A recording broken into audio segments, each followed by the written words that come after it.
Bismillahirrahmanirrahim. Assalamualaikum warahmatullahi wabarakatuh. Hai semuanya, selamat datang di video kelas Delta. Nah, kali ini kita akan bahas tentang langkah penyelesaian dari SPTD VLK, yaitu utamanya adalah dari daerah hasil penyelesaian linear kuadrat.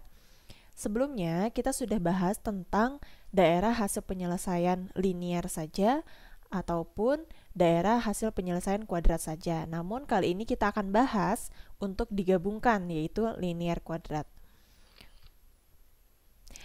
Jangan lupa untuk like, comment, share, dan subscribe bagi yang belum subscribe, dan jangan lupa untuk nyalakan lonceng notifikasinya. Kita mulai ya. Nah, tujuan pembelajaran hari ini adalah menentukan penyelesaian sistem pertidaksamaan dua variabel dalam linear kuadrat. Nah, sebelumnya ini sudah kita kenal ya sebagai bentuk dari daerah hasil penyelesaian linear, dan gambar kedua adalah daerah hasil penyelesaian kuadrat. Kemudian jika kita gabungkan, yang disebut dengan linear kuadrat adalah gambar ketiga, yaitu irisan antara gambar daerah hasil penyelesaian linear dan daerah hasil penyelesaian kuadrat yang tebal ini, yang disebut dengan DHP-nya. Oke, kita akan masuk ke dalam soal. Yang pertama ada soal tentukan daerah himpunan penyelesaian dari pertidaksamaan linear kuadrat berikut ini. Coba perhatikan soal pertama dengan soal kedua. Sebenarnya koefisien dan variabelnya itu sama. Hanya saja tanda ketidaksamaannya yang berbeda, yaitu di pertidaksamaan kuadratnya. Kalau di nomor 1 Y kurang dari atau sama dengan, di nomor 2 Y lebih dari atau sama dengan. Ya, kalau kita lihat keduanya nanti kurang lebih hanya berbeda di daerah hasil penyelesaian kuadratnya. Oke, kita akan coba untuk menyelesaikan soal yang pertama. 2x ditambah 3y lebih dari atau sama dengan 12. Kemudian y kurang dari atau sama dengan negatif x kuadrat ditambah 5x ditambah 6. Bagaimana penyelesaiannya? Oke. Yang pertama, terlebih dahulu menggambarkan garis 2x ditambah 3y sama dengan 12. Ini adalah dari pertidaksamaan linearnya. Jadi kita jadikan persamaan linear terlebih dahulu. Kemudian setelah kita menggambar garis, buat dulu tabelnya. Bagaimana cara membuat tabel? Dengan cara membuat tabel nilai-nilai, yaitu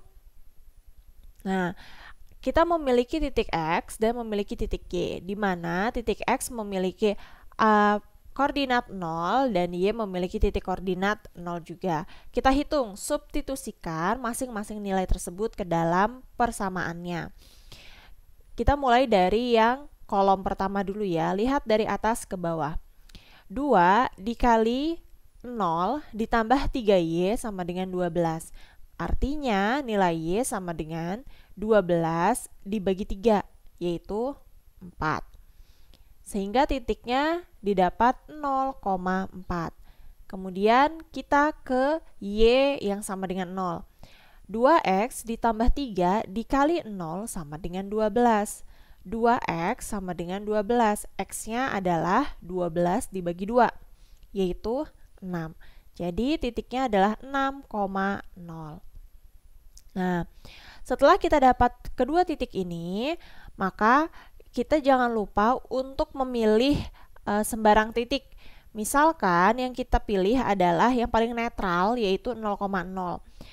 0,0 ini kita substitusikan ke pertidaksamaan yang ada. Untuk apa? Untuk mengetahui apakah di titik 0,0 ini masuk ke dalam daerah hasil penyelesaian atau tidak. Ternyata kalau kita masukkan 2 kali 0 ditambah 3 kali 0, itu kan hasilnya 0 ya. 0 lebih besar atau sama dengan 12. Kan ini tidak benar. Artinya DHP ini tidak memenuhi. Tidak memenuhi apa? Jadi titik 0,0 itu tidak dapat atau tidak terkena kedua arsiran dari pertidaksamaan linear dan pertidaksamaan kuadrat. Nah, jangan lupa juga di sini menggunakan karena memuat sama dengan, maka garisnya tebal. Ini untuk pertidaksamaan linier. Jika kita lihat atau gambarkan, maka bentuknya adalah sebagai berikut ini. Nah, bentuknya adalah sebagai berikut ini, yang dimana ini akan saya tulis kembali. Ketika titiknya 0,4 berarti si Y-nya ada di 4. 0,4, 1, 2, 3, 4 di sini ya, benar ya. Kemudian ketika titiknya 6,0 maka titik yang 6,0 ini ada di sini. Kemudian tarik garis tebal yang warna merah ini dan lebih besar atau sama dengan 12, arsir yang warna merah ini ya. Atau saya tebalkan menjadi seperti ini. Kemudian 0,0 terletak di luar DHP, maksudnya di luar DHP itu berarti di sininya tidak terkena arsiran kedua, nanti tidak terkena arsiran kedua pertidaksamaan ini. Kita lanjutkan ya ke pertidaksamaan kuadratnya. Langkah selanjutnya menentukan titik potong terlebih dahulu, yaitu Y kurang dari atau sama dengan negatif X kuadrat ditambah 5X ditambah 6. Dengan sumbu X, Y-nya adalah sama dengan 0. Artinya, nilai Y ini kita ganti dengan 0. Ya, nilai Y ini kita ganti dulu dengan 0. Sehingga, untuk mencari nilai X, harus difaktorkan. Nah, di sini kan nilai X kuadratnya atau koefisien dari nilai A-nya adalah negatif. Sehingga kita keluarkan dulu angka negatifnya ini dan terbentuk negatif dalam kurung X kuadrat dikurangi 5X dikurangi 6. Selanjutnya, faktor dari X kuadrat dikurangi 5X dikurangi 6 adalah X ditambah 1 dikali dengan X dikurangi 6. Nah, ini kalau ada yang lupa, berapa dikali berapa yang hasilnya adalah negatif 6, kemudian berapa ditambah berapa yang hasilnya adalah negatif 5 ya. Selanjutnya, jadi nilai X-nya berapa? Nilai X-nya adalah negatif 1. Kenapa negatif 1? Karena X ditambah 1 sama dengan 0. Kemudian X sama dengan negatif 1. Atau X-nya adalah positif 6 ya. Bagaimana dengan sumbunya yang ada di Y? Maka kita buat X-nya sama dengan 0. Artinya, masing-masing X yang ada di pertidaksamaan ini kita substitusikan nilainya adalah 0. Y sama dengan negatif dikali 0 kuadrat ditambah 5 dikali 0 ditambah 6. Hasilnya adalah Y sama dengan 6. Maka diperoleh nilainya 0,6. Kalau yang di sini diperoleh nilainya negatif 1,0, kemudian 6,0 ya.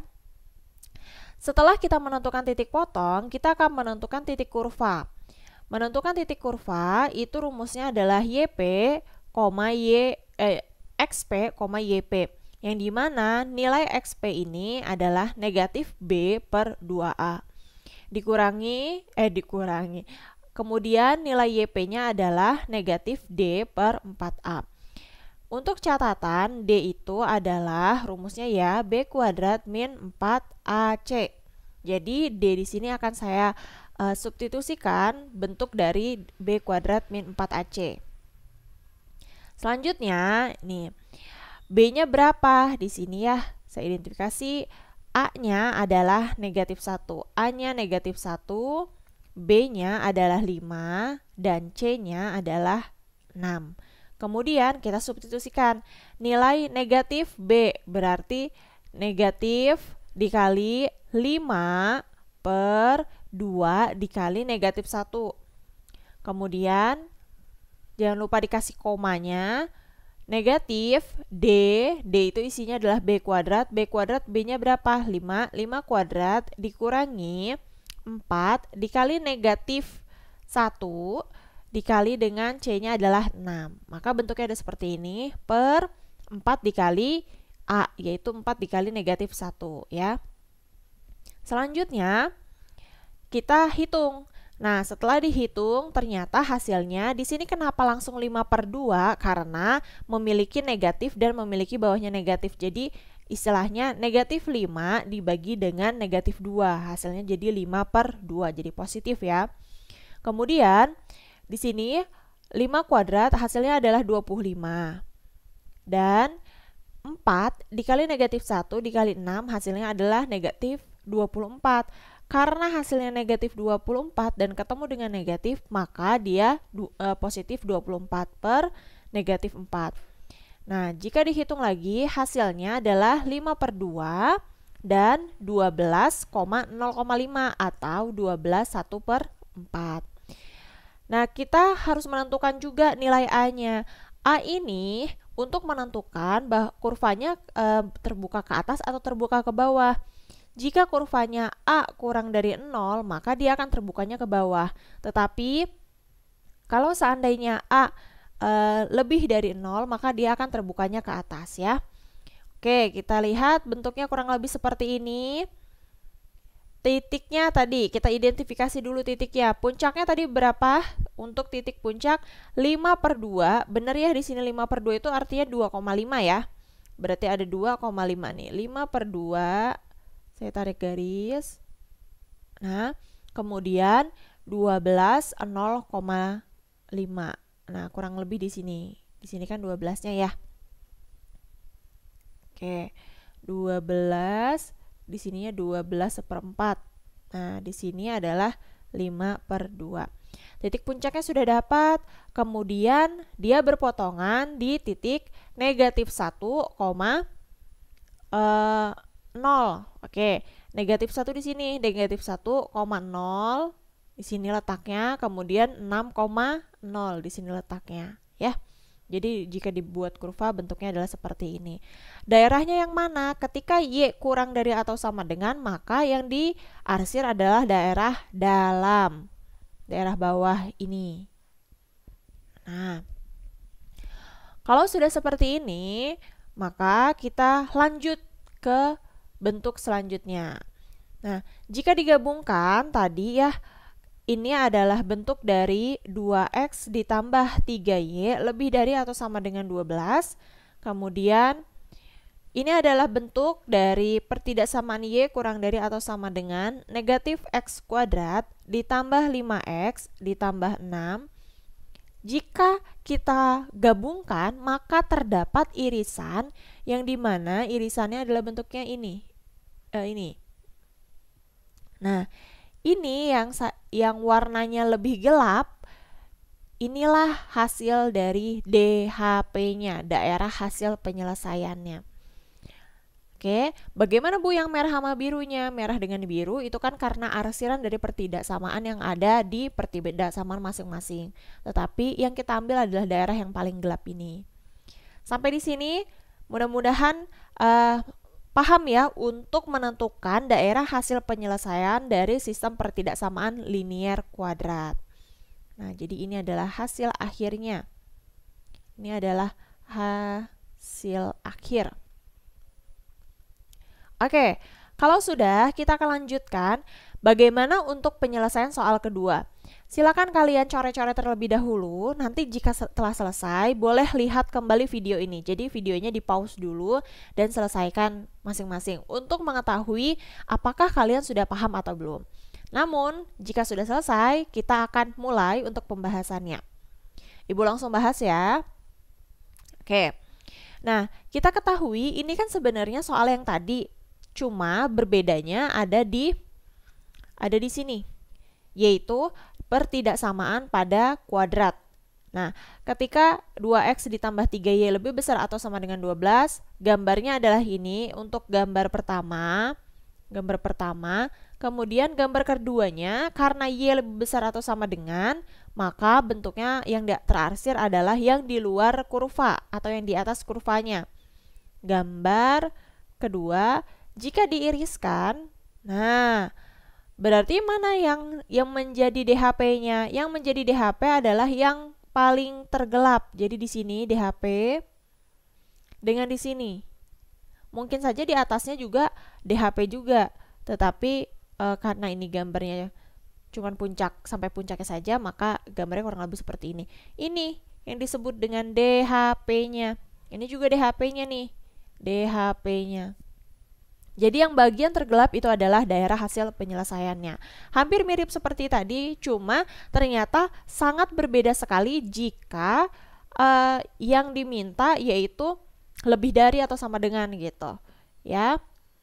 Mudah-mudahan sampai sini paham ya. Jika kurang paham silakan tulis di kolom komentar dan kita diskusikan juga di kolom komentar atau kita diskusikan di grup WhatsApp. Oke? Bagaimana membuat sistem pertidaksamaan jika yang diberikan adalah gambar grafiknya? Seperti ini. Misal kita lihat. Ini kita ketahui bahwa DHP-nya adalah yang ini kan. Walaupun tidak tertulis, tapi kita ketahui bahwa DHP-nya adalah yang paling gelap. Mau itu warnanya hitam putih atau warnanya yang ada warna, yang paling gelap itu adalah DHP-nya. Gimana caranya untuk menentukan pertidaksamaannya? Nah, kita akan bahas di video selanjutnya. Jadi, tungguin untuk video selanjutnya dan jangan lupa tugas hari ini adalah merangkum semua kedua video yang telah Ibu berikan hari ini. Mudah-mudahan dilancarkan dan kalian tetap semangat ya. Oke. Terima kasih untuk semuanya atas partisipasinya. Salam kelas Delta. Wassalamualaikum warahmatullahi wabarakatuh.